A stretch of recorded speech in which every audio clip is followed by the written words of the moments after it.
Question आता है कि बैकलॉग बन गया है, तो आपका भी कुछ पार्ट तो बैकलॉग रहा होगा क्योंकि उस टाइम डिजिटल इलेक्ट्रॉनिक्स भी आई गेस कंप्लीट हो चुका था। सचिन सर बोले थे कि क्या नाम है, पहले एक एक चैप्टर निपटाओ, पहले इलेक्ट्रॉनिक्स खत्म करो, सॉलिड स्टेट खत्म करो, मॉडर्न खत्म करो, मैथमेटिकल खत्म करो। और एडिशनली अगर आप बात करें पूरा डेली शेड्यूल क्या रहता था आपका? 5 बजे उठना, 5 बजे उठ करके नहा धो करके तुरंत यूपी बोर्ड वालों को चले जाते थे पढ़ाने, फिजिक्स मैथ पढ़ाते थे।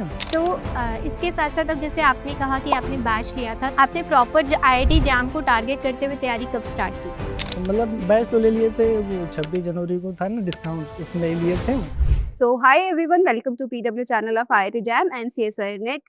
I hope सभी लोग बहुत बहुत बहुत अच्छे होंगे। As you all know कि IIT JAM का रिजल्ट इज फाइनली आउट और हमारे साथ बहुत सारे रैंकर्स शुरू से ही कनेक्टेड रहे हैं और आज भी हमारे साथ एक रैंकर है, but along with the ranker हमारे साथ है मुस्कान मैम भी।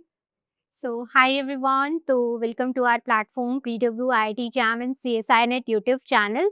तो जैसा कि मैम ने बताया, हमारे साथ एक स्टूडेंट कनेक्ट हो चुका है, उसकी जर्नी के बारे में जानेंगे, कैसे उसने प्रिपरेशन की और क्या अप एंड डाउन्स रहे जर्नी में, वो सब कुछ जानेंगे और आपको भी इससे इंस्पिरेशन मिलेगी कि कैसे आप अपनी जो आने वाले एग्जाम के लिए तैयारी कर सकते हो, क्या क्या स्ट्रगल्स आते हैं, उन सब चीज़ों को कैसे बीट कर सकते हो। And eventually I just also want to add, ये एक ऐसा स्टूडेंट है जिसकी जर्नी से आप लोग तो बहुत इंस्पायर होंगे ही होंगे एंड इवेंचुअली हम लोग भी कहीं ना कहीं कुछ ना कुछ सीखते हैं। तो कोशिश करिएगा बहुत सारी चीज़ें सीखने की एंड अडेप्ट करने की। तो वेलकम करते हैं रैंक 15 को, Ramanand Prajapati. Congratulations and welcome Ramanand. Thank you, thank you. पहले सबसे पहले कैसे हैं आप? बढ़िया मैम, आप लोग बताइए कैसे? बहुत बढ़िया। तो फिलहाल अपने बारे में कुछ बताइए, कहाँ से हैं, क्या बैकग्राउंड है आपका? गाजीपुर, यूपी के गाजीपुर से हैं। और क्या नाम है, बीएससी कर रहे हैं, घर के पास में ही कॉलेज है, प्राइवेट कॉलेज, वहीं से बीएससी कर रहे हैं। और वहाँ बस एक बेनिफिट है कि यहाँ क्या नाम है, आप जा भी सकते हैं, नहीं भी जा सकते, बस एग्जाम देने पहुँच जाओ, बहुत। तो कॉलेज में थोड़ी सी फ्लेक्सिबिलिटी मिल जाती हाँ, है आपको? पूरा मिल जाती है। बढ़िया। और एडिशनली अगर आप बात करें पूरा डेली शेड्यूल क्या रहता था आपका? सुबह 5 बजे उठना, 5 बजे उठ करके नहा धो करके तुरंत यूपी बोर्ड वालों को चले जाते थे पढ़ाने, 11th 12th फिजिक्स मैथ पढ़ाते थे। और क्या नाम है, फिर वहाँ से 9:30 बजे आते थे, फिर खाना वाना खा करके फिर लाइब्रेरी चले जाते थे। फिर कॉलेज का भी पढ़ना रहता था और क्या नाम है, आप लोगों का बैच भी, लेक्चर क्लास दोनों अटेंड करना रहता था। दोनों फिर अटेंड करने के बाद 3 बजे फिर खाली होते थे। 3 बजे के बाद फिर रिंकू सर की क्लास रहती थी 3 बजे, वो लाइव अटेंड नहीं कर पाते थे रिंकू सर। तो वो 3 बजे फिर फ्रेश व्रेश होकर के खाना वाना खा करके फिर चले जाते थे सीबीएसई बोर्ड वालों को पढ़ाने। 11 12 फिजिक्स पढ़ाते थे बोर्ड का। तो मैम देखा, जहाँ स्टूडेंट्स को बहुत मुश्किल होती है कि भाई कॉलेज के साथ कैसे मैनेज करें, यहाँ दो दो जॉब्स चल रही हैं। कॉलेज ने चलो थोड़ी फ्लेक्सिबिलिटी दी है, बट इन एडिशन आपके पास बहुत सारी और बर्डन्स हैं जिनको आपको साथ में कैरी करना है। और साथ ही साथ आप तैयारी मैनेज कैसे करते थे? लाइक सबके पास 24 आवर्स का टाइम रहता है। हो जाता था मैम, बहुत बढ़िया हो जाता था। क्लास देखते थे, फिर शाम को जैसे 3 बजे चले जाते थे तो 4 बजे से क्लास रहती थी। 1 घंटे फिजिक्स, 1 घंटे मैथ पढ़ाते थे, तो 11 12 बहुत बढ़िया हो गया था हमारा। तो वो उसने भी बहुत हेल्प की होगी क्योंकि हाँ, बहुत फाउंडेशन बहुत जब बहुत। स्ट्रांग रहता है, तो जैसे कि अगर मैं 11th-12th का अगर आपका अच्छा पार्ट है तो 11th का मैकेनिक्स बहुत काम आता है और 12th का इलेक्ट्रोडायनामिक्स आपको बहुत हेल्पफुल रहा होगा। 4 क्वेश्चन मैम आया था एग्जाम में ही। एलसीआर सर्किट से आया था, फोटो इलेक्ट्रिक इफेक्ट से आया था, वहाँ से क्वेश्चन टूट आया था और इलेक्ट्रोस्टैटिक से डायरेक्ट क्वेश्चन आ गया था। चलिए, बहुत अच्छी बात है। हम्म। तो इसके साथ-साथ अब जैसे आपने कहा कि आपने बैच लिया था, तो आपने प्रॉपर आईआईटी जैम को टारगेट करते हुए तैयारी कब स्टार्ट की थी? मतलब बैच तो ले लिए थे, वो 26 जनवरी को था ना डिस्काउंट, उसमें ही लिए थे। एक्चुअली लॉन्च तो दिसंबर में ही हो गया था, मगर हम वेट कर रहे थे 26 जनवरी आ जाए तो डिस्काउंट मिल जाए, तो उस समय 39-39 रुपये हो गया था बैच, तो उसी समय लिए थे। और लेने के बाद फिर वही धीरे-धीरे एक-एक लेक्चर, आपकी पहले थर्मोडायनामिक्स थी तो उसको पहले देखें और फिर थर्मोडायनामिक्स के बाद फिर धीरे-धीरे क्लास चलती अच्छा, गई। मेरा एक क्वेश्चन ये है, जैसे आपने अब थोड़ा-सा लेट परचेज़ किया, तो मैम बहुत कॉमन क्वेश्चन आता है कि बैकलॉग बन गया है, तो आपका भी कुछ पार्ट तो बैकलॉग रहा होगा क्योंकि उस टाइम डिजिटल इलेक्ट्रॉनिक्स भी आई गेस कंप्लीट हो चुका था और थर्मोडायनामिक्स भी ऑलमोस्ट हो गया था।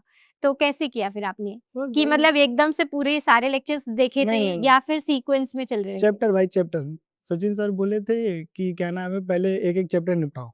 एक-एक चैप्टर निपटाओ, पहले इलेक्ट्रॉनिक्स खत्म करना है तो पहले इलेक्ट्रॉनिक्स खत्म करो, सॉलिड स्टेट खत्म करो, मॉडर्न खत्म करो, मैथमेटिकल खत्म करो, तब जा कर के आप जैसे 3-4 सब्जेक्ट लेकर चलोगे तो फिर नहीं हो पाएगा। हाँ, कन्फ्यूज़ हो जाते हाँ, हैं।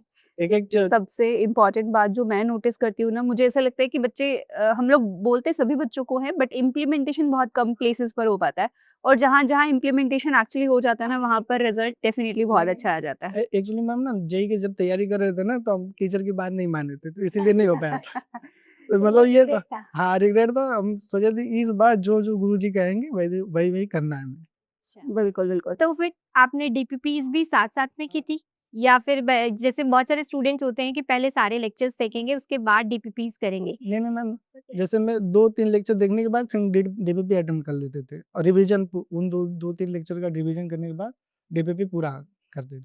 ये बहुत इम्पोर्टेंट बात है। एक कभी-कभी ऐसा होता है जब आप कोई एक लेक्चर देखते हैं, ज़रूरी नहीं है कि उसकी डीपीपी आपसे पहले दिन ही अटेम्प्ट हो जाए।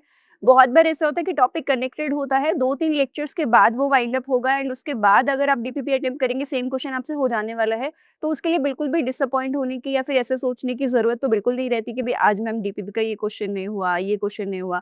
तो 2-3 टाइम दीजिए बस, 2-3 लेक्चर्स के बाद हो सकता है आपका इवेंचुअली वो सॉल्व हो जाएगा। है ना? तो कभी आपके साथ भी ये वाली प्रॉब्लम आई थी जैसे अभी मैम ने बोला कि कई बार होता है कि आपसे डीपीपी का क्वेश्चन सॉल्व नहीं हो पाता। तो ये प्रॉब्लम कभी आपके साथ भी आई होगी डेफिनिटली। आती थी तो हम मतलब मेरे दिमाग में ये रहता था कि हम सीखने के लिए आए हैं, राइट। तो वो बहुत नहीं। अच्छी और बहुत हाँ, बड़ी लाइन है, अगर देखा जाए तो सीखने के लिए आए हो, ये नहीं है कि आपको एक ही दिन में सब कुछ हाँ। आ जाएगा। उसका तुरंत हम चैट जीपीटी से डालते थे, या फिर इधर-उधर सॉल्यूशन गूगल से पूछ करके, मतलब उसका सॉल्यूशन मिल जाए। अगर उसमें सॉल्यूशन रहता था, अगर वो नहीं समझ में आता तो चैट जीपीटी था, और वो था। देखो, ढूँढने वाले के लिए सब कुछ अवेलेबल है। मतलब ऐसा नहीं है कि आपके पास कंटेंट की कमी है। आप जो चाहो वो ढूँढ सकते हो और आपको मिल भी सकता है इवेंचुअली। बट एक डायरेक्शनल होना बहुत इम्पोर्टेंट है कि आप किस डायरेक्शन में पढ़ाई कर रहे हो। ऐसा रैंडम कुछ भी सर्च करने से कुछ नहीं होगा, और बहुत सारी जगह घूमने से भी कुछ नहीं होने वाला। बाकी डीपीपी का तो जो वो था, हिंट आप तो बता ही देते थे। हुँ, हाँ। हाँ। वो पर चलो। वो लाइक ये होता था कि लाइक हम जैसे यूनिट के बाद डिस्कस करते थे, पर स्टूडेंट्स को ये होता है कि उन्होंने आज डीपीपी ओपन की है तो उनसे आज ही 100% सॉल्व हो जाए। नहीं, हम मतलब एक तो पेज था ना, जैसे रफ है, रफ के पीछे कि ये डीपीपी का ये वाला क्वेश्चन नहीं है, तो वो मार्क करके रख देते थे। हाँ, वो अच्छी चीज़ है। हाँ, वो वाला भी रख। ओके, तो एक इम्पॉर्टेंट बात, मैं सिर्फ मेरे तो क्वेश्चंस खैर बहुत सारे हैं आपसे, बट इवेंचुअली मैं जो बच्चों के क्वेश्चन रहते हैं वो क्वेश्चन पूछती हूँ आपसे। बच्चे जनरली ऐसे कहते हैं कि भाई क्या साकार वाला बैच आप क्या रिकमेंड करते हैं? आईआईटी जाम की तैयारी कितना टाइम पहले स्टार्ट कर देना चाहिए? मतलब जभी भी आप स्टार्ट करो, बस सिलेबस खत्म कर दो, डीपीपी सॉल्व कर लो, टेस्ट दे लो, रिवीजन कर लो, हो तो जाएगा। क्या फ्लेक्सिबल रहता है, 1 ईयर लॉन्ग बैच लेना या क्रैश मतलब कोर्स लेना, मतलब क्या फ्लेक्सिबिलिटी रहती है? क्रैश कोर्स में तो हम बहुत कम बिलीव रखते हैं, लॉन्ग ईयर वाले में डिटेल में वो वाला बहुत बढ़िया रहता है। उसमें सब कुछ अच्छे से एक्सप्लेन किया जाता है, हाँ, ये तो है, और हम हर टॉपिक करवाते हैं। हाँ वो एक-एक सिंगल पॉइंट वहाँ पर डिस्कस किया जाता है। जी। अच्छा, एक बात बताओ, जैसे आपने जनवरी में प्रिपरेशन मतलब प्रॉपर तरीके से स्टार्ट की, तो अब जनवरी से नेक्स्ट फ़ैब तक लेके जाना है आपको, तो इसमें रिवीज़न बहुत मस्ट है। तो उसको कैसे करते थे? और जैसे कोई यूनिट कंप्लीट हो गई, तो उसको आगे कैसे लेके जाना? कि भई अब बिल्कुल जैसे मान लो थर्मोडायनामिक्स आपने फ़ैब में खत्म कर लिया, तो नेक्स्ट फ़ैब में एग्ज़ाम देना है, तो उसको कैसे बीच-बीच में कभी-कभी रिवाइज़ किया और कैसे किया फिर वो? वही जब खत्म हो जाता था तो क्या नाम है, टेस्ट के थ्रू ज़्यादातर रिवाइज हो जाता था, वो वाला केमिस्ट्री टेस्ट होता था, उसके थ्रू भी हो जाता था। और क्या नाम है, जैसे शाम को मुझे टाइम मिल जाता था ना, 7 बजे के बाद फ्री हो जाते थे, तो खाना-पीना खा कर के 8-8 बजे बैठते थे, 12 बजे तक। उसमें 2 घंटे एकदम डाले थे कि 10 से 12 के बीच में रिवीजन करना ही करना है, क्योंकि विदाउट रिवीजन तो बहुत कम है। एक्चुअली मुझे ऐसा लगता है एक कॉइन होता है ना, उसके 2 एस्पेक्ट है, रिवीजन एंड प्रैक्टिस। आप एक करेंगे तो दूसरे के पास जाना ही जाना हाँ, पड़ेगा। प्रैक्टिस करेंगे, उसके एनालाइज़ करेंगे, तभी समझ आएगा क्या रिवाइज़ करना है और किस पे स्ट्रेस देना है। और रिवीजन होने के बाद अगर आपने प्रैक्टिस नहीं की इवेंचुअली, तो भी वो वेस्ट हो जाने वाला है, उससे कुछ भी फ़र्क नहीं पड़ेगा। तो धीरे-धीरे वो चीज़ बेसिकली फेड होती चली जाएगी। राइट, बेसिकली ये बहुत इंपॉर्टेंट है, स्पेशली 1 ईयर लॉन्ग बैच में, कि आप रिवीजन ज़रूर करते रहें, प्रैक्टिस करते रहें, अदरवाइज़ वो चीज़ें छूट जाएँगी। रिवीजन से ही ध्यान आता है मुझे कि आप एक यूनिट का ही रिवीजन करते थे या फिर मल्टीपल यूनिट्स एक साथ नहीं, पिक करते एक-एक थे? यूनिट। एक-एक यूनिट पिक हाँ। करते थे। ओके, तो वो भी एक अच्छा एस्पेक्ट है, पर मुझे ऐसा लगता है कि मल्टीपल यूनिट्स अगर आप साथ में कंसीडर करेंगे, तो आप बहुत सारी यूनिट एक साथ कवर कर सकते हैं एंड टच में भी रहेंगे चीज़ों के। मुझे लगता है कि एक बार एक यूनिट की, तो अगली बार उसका नंबर बहुत लेट आने वाला है ना? मतलब एक साथ एटलीस्ट 2 यूनिट भी 2 अगर यूनिट भी चलाओगे पिक तो करेंगे तो हाँ। बहुत अच्छा रिवीजन हो जैसे जाता है। रिंकू सर बोलते थे ना कि आप क्वेश्चन को लगा-लगा करो, जितना क्लास नोट्स में हो जा रहा है, वो लगा-लगा करते थे ना, तो जैसे थर्मोडायनामिक्स कर लिए, तो वो थर्मोडायनामिक्स बस जाती थी माइंड में, तो वो 1.5 महीने तक नहीं छुए तभी क्वेश्चन हो जाता था। हाँ, वो 1-2 बार रिवीजन करने के बाद तो हाँ। होता है ना, धीरे-धीरे आपकी परमानेंट मेमोरी में वो फिक्स हाँ, होने लग जाते हैं पॉइंट्स, हाँ, ये तो होता है। अच्छा, एक इसलिए। बात बताओ, जैसे अब आप कॉलेज गोइंग भी थे, कॉलेज के एग्ज़ाम तो एटलीस्ट रहते ही होंगे, हाँ, राइट? हाँ।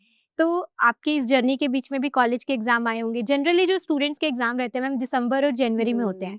तो उनको ये रहता है कि इसमें रिवीजन भी करना है, कॉलेज के एग्ज़ाम्स भी देने हैं, मेरा पेपर तो 31 जनवरी तक चल रहा है या 15 जनवरी तक चल रहे हैं। तो इस चीज़ को आपने कैसे कॉप अप किया? नहीं, जब कॉलेज का एग्ज़ाम आता था तो कॉलेज पे ज़्यादा फ़ोकस करते थे कि नहीं हुँ। कॉलेज का बढ़िया चले जाए, बाकी जो बचता था इधर लेक्चर वो सैटरडे खत्म कर देते। 2-2 lecture, 3-3 lecture. That's extremely important भाई, बीच-बीच में प्रायोरिटीज़ चेंज होना बहुत ज़रूरी है। कॉलेज एग्ज़ाम जब हो रहे हैं आपके तो उनको बिल्कुल प्रायोरिटाइज़ करिए। उनमें अगर आपने सपोज़ आईआईटी जाम बहुत अच्छे रैंक से कर लिया और वहाँ पर मिनिमम क्वालिफ़िकेशन भी अचीव नहीं कर पाए तो फिर वो सब वेस्ट हो जाने वाला है इवेंचुअली। तो वो वाले मार्क्स भी बहुत इम्पोर्टेंट है आपके। अच्छा, जो हमारे जितने भी स्टूडेंट्स देखते हैं या जूनियर्स जो आईआईटी जाम का पेपर देने वाले हैं, उनके लिए क्या इम्पोर्टेंट चीज़ें बताना चाहोगे? क्या करना चाहिए और क्या नहीं करना चाहिए? दोनों चीज़ें बतानी है। करना तो यही चाहिए कि आप एक तो बैच में एनरोल होइए बढ़िया से और उसको पूरा जितना भी लेक्चर पढ़ाया जा रहा है पूरा पढ़िए, बढ़िया से पढ़िए। क्लास में जितना क्वेश्चन करवाए वो तैयार हो गया, तो डीपीपी बढ़िया हो जाएगा और टेस्ट भी बढ़िया जाएगा। बस इतना कर लीजिए आपका पक्का हो जाएगा। मेरा तो इससे ही हो गया। और क्या नहीं करना चाहिए? That's also extremely important. Right. Uh, अब क्या नहीं करना चाहिए, अगर ये सब नहीं करते तो फिर नहीं हो। अच्छा, चलो एक चीज़ मैं पूछ लेती हूँ यहाँ पे, जैसे टेस्ट की बात अगर हम करते हैं, तो टेस्ट आपने स्टार्टिंग से ही सारे टेस्ट दिए थे या लास्ट में आकर इकट्ठे टेस्ट नहीं, दिए नहीं थे? लास्ट में आकर देना शुरू किया। अच्छा, तो टेस्ट में क्या हमेशा अच्छी परफॉर्मेंस रही नहीं, थी? नहीं तो टेस्ट कभी में जब नंबर कम आते थे तो उस टाइम कैसे खुद को मोटिवेट किया कि नेक्स्ट टेस्ट देते हैं, या टेस्ट के एनालिसिस किए थे या नहीं? हाँ, एनालिसिस तो किए थे कि नहीं कहाँ-कहाँ मिस्टेक हो रहा है। फिर पता चल जाता था कि टेस्ट के दौरान ही पता चल जाता कि नहीं हाँ, अभी भी रिवीजन पर ज़रूरत है और प्रैक्टिस पर ज़रूरत है। तो वो पता चल जाता तो फिर उस पर फ़ोकस करके फिर नेक्स्ट टेस्ट देते। अच्छा, अब हम सेशन को थोड़ा-सा कंक्लूज़न की तरफ लेकर जाएँगे एंड जस्ट मैं एक चीज़ पूछना चाहती हूँ आपसे, अब आपके फ्यूचर प्लान्स क्या हैं? अभी तो टीचिंग में ही जाना है मैम, मतलब ये इंटरेस्ट तो तो उधर की तरफ लॉन्ग है। टर्म प्लान है, मतलब अभी ये शॉर्ट वाला मतलब इमीडिएट नेक्स्ट प्लान क्या है? मतलब कहाँ जाने का मन है आईआईटी आपका? बॉम्बे जाने का मन है। आईआईटी बॉम्बे तो वो जाने तो का मन आराम है। से वेलकम करेगा आपका। बिल्कुल, अब सिचुएशन वो है ना कि जहाँ पर हम हाथ हाथ रखें रखेंगे वो वो मिलेगा। मिलेगा, और अब की वैसा बात हाँ, सिचुएशन। बोली थी मैम कि क्या नाम है ऐसा नंबर लेकर आओ कि तुम आईआईटी को सेलेक्ट करो, आईआईटी तुम्हें ना सेलेक्ट करे। बिल्कुल अच्छी सही बात है, तब बात है। तो मैम एक और ऑप्शन भी है बच्चों के पास सेलेक्ट करने के लिए, आईआईएससी बैंगलोर को भी वो चूज़ कर सकते हैं, हाँ, बिल्कुल। वही राइट? आपका वीडियो आया हाँ, था। हाँ। तो अभी 2 ईयर का एमएससी प्रोग्राम वहाँ पर भी स्टार्ट हुआ है, तो एक और आपकी लिस्ट में ऐड हो गया है नया कॉलेज, मतलब नया इंस्टीट्यूट मैं ही बोलूँगी। हुँ। चलिए रमानंद, इसी के साथ वाइंड अप करेंगे session. Thank you so much for coming and congratulation once again. या कांग्रेचुलेशन वंस अगेन, और बहुत अच्छा लगा, काफ़ी सारे स्टूडेंट्स मोटिवेट होंगे जो हमेशा एक्सक्यूज़ेज़ बनाते रहते हैं। इम्पोर्टेंट है जो चीज़ आपको प्रोवाइड की जा रही है उस पे बिलीव करो, और अपने आप से जब तक मेहनत नहीं करोगे तब तक कुछ भी अचीव नहीं हो सकता। हम कितनी भी बातें बोल दें, ट्रू। इवन चाहे कोई भी स्टूडेंट भी आपको आकर बोल दे, सब कुछ डिपेंड करता है कि आप कब स्टार्ट कर रहे हो और आप कितनी मेहनत कर रहे हो। जैसे मैम ने थोड़ी देर पहले भी कहा था, हम बताते सबको हैं, अब कितने बच्चे उसको करते हैं वो बहुत ज़्यादा मैटर करता है। तो बहुत ज़्यादा देरी ना हो, अगर आप सुन रहे हैं इस वीडियो को तो जितना जल्दी आप स्टार्ट करेंगे आप ही के लिए अच्छा होगा। सो इसी के साथ एंड करते हैं। Thank you so much.